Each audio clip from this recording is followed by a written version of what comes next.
Right madam. రాష్ట్రంలో ఎటు చూసినా సరే బీఆర్ఎస్ నాయకులపైన కావచ్చు, కార్యకర్తలపైన కేసులు నడుస్తున్నాయి, గృహ నిర్బంధాలు జరుగుతున్నాయి. ఎందుకు ప్రభుత్వం కేవలం ప్రతిపక్షంలో ఉన్న నాయకులు ఎందుకు కక్ష రాజకీయాలు ఎందుకు చేస్తుందంటే ఏం చెప్తారు? ఈరోజు క్వశ్చన్ చేస్తున్నది ఎవరండి? ప్రజల పక్షాన నిలబడ్డది ఎవరు? BRS party. మొన్నటికి మొన్న చూసుకుంటే మనము రాష్ట్రంలో ఉన్న కాంగ్రెస్ కావచ్చు, లేదు నేషనల్లో ఉన్న బీజేపీ కావచ్చు, రెండు కలిసి పనిచేస్తున్నట్టుగా ఉంది మన రాష్ట్రంలో పరిస్థితి.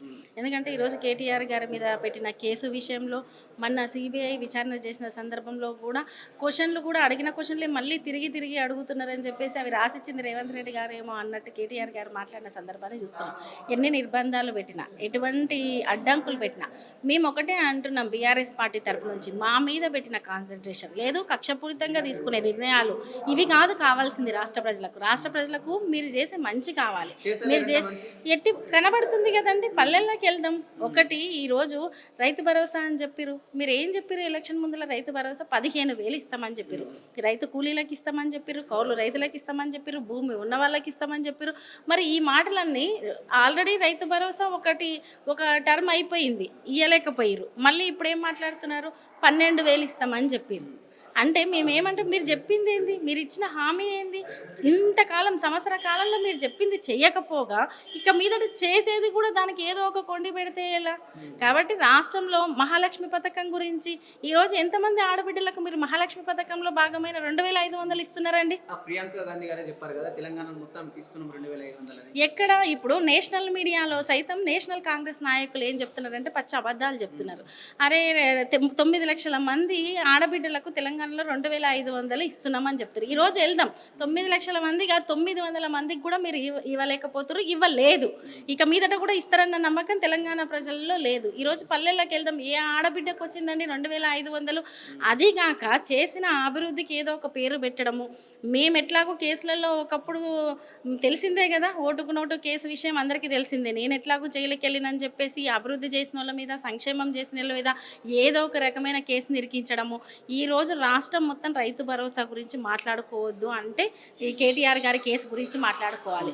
లేదు ఇంకోటి ఏదన్నా ఉంటే ప్రజలకు ఉపయోగకరమైన అంశాలు పక్కకు పడేసి వ్యక్తిగత కక్షలు, వ్యక్తిగత ఆరోపణలు, వ్యక్తిగత దూషణలు, నోటికొచ్చిన బూతులు ఇవి రాష్ట్రంలో నడుస్తుంది. కేవలం కాంగ్రెస్ పార్టీ టు స్టేట్లో కావచ్చు, అటు నేషనల్లో కావచ్చు, ఫాల్స్ ప్రాపగండా వైపు వెళ్తుంది అనుకోవచ్చు. ఖచ్చితంగా ఇప్పుడు పాలన చేత కాకపోతే చేసేది ఏంటంటే ఫాల్స్ ప్రాపగండనే.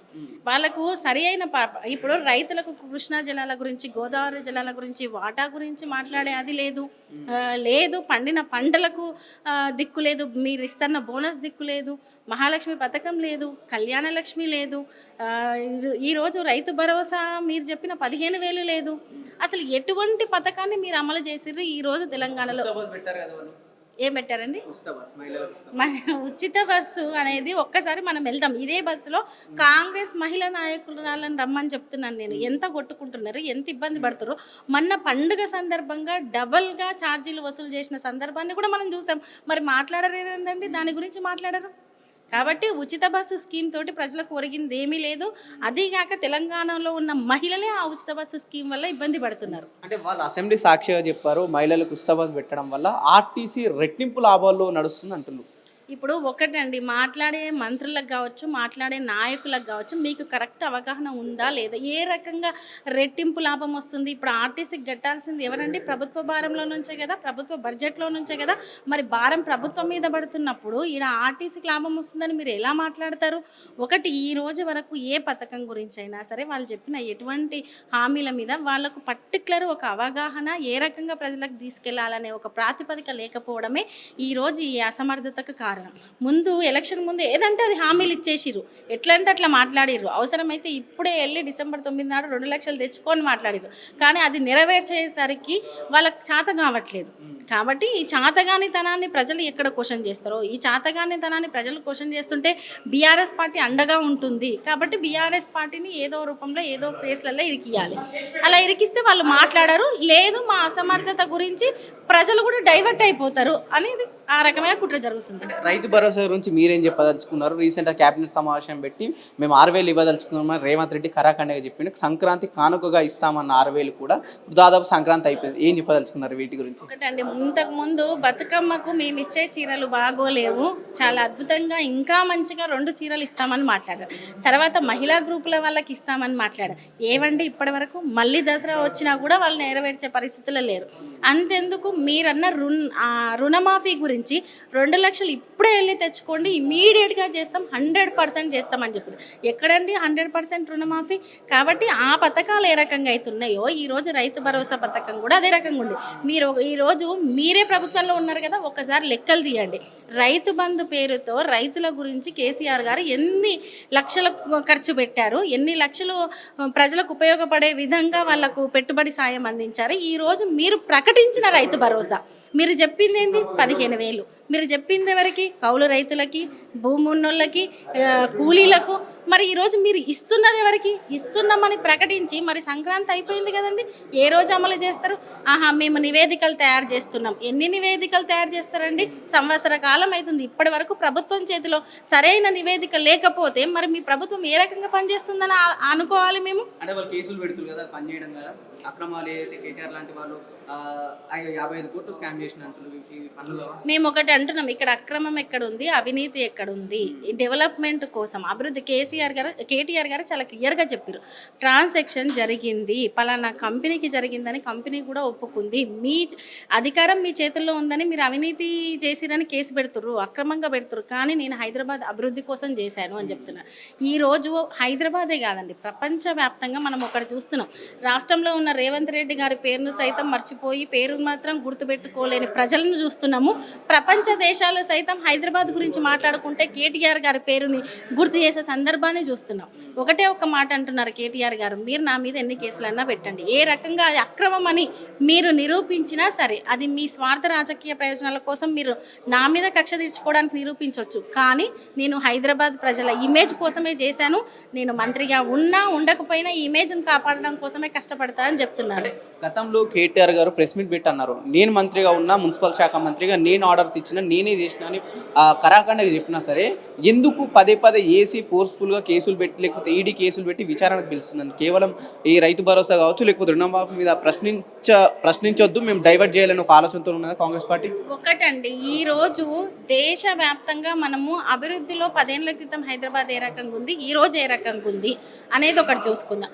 ప్రతి ఒక్కరూ మనం ఎందుకంటే దుబాయ్లో రేస్ జరిగితే అజిత్ గారు 3వ స్థానంలో వచ్చి జాతీయ జెండాను ప్రదర్శించిన తీరును చూశాను కదా, మన దేశానికి ఖ్యాతి తెచ్చిన తీరును చూసాం కదా.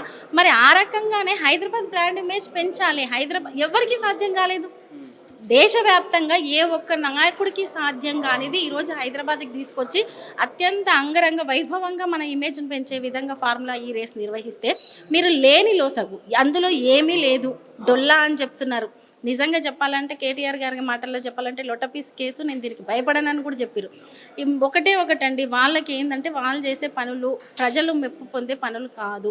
ఈరోజు బీఆర్ఎస్ పార్టీ 10 ఏళ్ళ అభివృద్ధి గురించి ప్రజలు మళ్ళీ ఆలోచిస్తున్నారు. కేసీఆర్ గారు రావాలి, కేసీఆర్ గారు ఉంటేనే, లేదు కేటీఆర్ గారు ఉంటే, లేదు హరీష్ రావు గారు ఉంటేనే ఈ రాష్ట్రము, తెలంగాణ రాష్ట్రం మళ్ళీ మునుపటిలా మంచిగా ఉంటుంది అనేది ప్రజలకు అర్థమైపోయింది సంవత్సర కాలంలో. కాబట్టి వీళ్ళని ఏదో రకంగా ఇబ్బంది పెడదాం, ఏ రకంగా ఇరికిద్దాం అనే ఆలోచనలో రేవంత్ రెడ్డి గారు ఉన్నారు. రేవంత్ రెడ్డి గారికి మేము ఒకటే చెప్తున్నాం, మీరు ప్రజల మీద దృష్టి పెట్టండి. కక్ష మీద దృష్టి పెట్టడము లేదు, కుట్రల మీద దృష్టి పెట్టడం కాదు, ప్రజల మీద దృష్టి పెడితే మీరే మంచి నాయకులుగా నిలిచిపోతారు. కాబట్టి మంచి నాయకుల మీదకి లేదు, ప్రజలకు మంచి చేసిన నాయకుల మీద కాదు మీరు దృష్టి పెట్టాల్సింది. పేరు మర్చిపోయే అంటే అది ఒక్కొక్కసారి కాకతీయంగా జరుగుతుందండి. మీరు ఆ మార్క్ వేసుకోలేకపోతున్నారు. రేవంత్ రెడ్డి గారు తెలంగాణ ప్రజల గుండెల్లో ఆయన పాలన దృష్ట్యా ఒక మంచి మార్క్ వేసుకోకపోవడం వల్లనే ఆయన పేరును మర్చిపోతున్నారు. మీకు సడన్గా ఎవరన్నా తెలంగాణ రాష్ట్ర ముఖ్యమంత్రి ఎవరంటే మీకు గుర్తుంటుందా? గుర్తులేట మళ్ళీ మీ పైన కేసు అయిపోయినా ఏమో అండి, కేసులు పెడితే ఇప్పుడు ఇట్లా పెట్టుకుంటూ పోతే అడుగడుగున తెలంగాణ ప్రజలందరి మీద కేసులు పెట్టుకుంటూ పోవాలి. ఇప్పుడు లగచర్లలో చూసాము ఏ రకంగా కేసులు పెట్టారు అనేది, హైడ్రా విషయంలో చూసాము, బయటికి విసిరి మరీ అడ్డొస్తే కేసులు పెడతామని బెదిరిస్తున్నది చూసాం, అశోక్ నగర్లో నిరుద్యోగుల మీద కేసులు పెట్టింది చూసాం. అంటే తెలంగాణ ప్రతిపక్షంలో ఉన్న పార్టీ మా పార్టీ కాదు, తెలంగాణ ప్రజల మీద కూడా శుక్రవారం వస్తే చాలు ఏదో ఒక కేసు పెట్టడం. మరి వాళ్ళకి ఏ రకమైన ఆలోచనలతో ప్రభుత్వాన్ని నడిపిస్తున్నారో తెలియదు, కానీ ప్రజలందరూ తిరగబడే రోజు ఖచ్చితంగా ఉందండి. మేము పాలన మంచిగా చేయమంటున్నాం, మీరు చెప్పిన హామీలు ఇవ్వమంటున్నాం, అది తప్ప అని మేము అడుగుతున్నాం.